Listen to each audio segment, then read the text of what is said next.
Poisson gros sel, lambi créole, cabri aux échalotes et riz national à la donne pollo. Et que ça saute! Nous entendez? Oui, chef! Don pollo.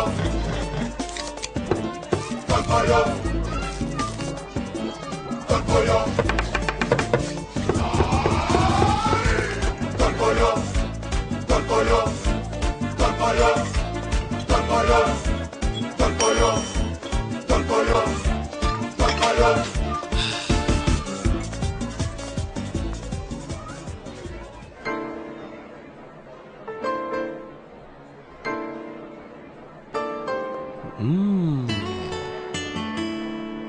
Tu batou nan kas kwen peyi ya. Don pollo. Mwen pa isi, mwen pa negosye. Don pollo.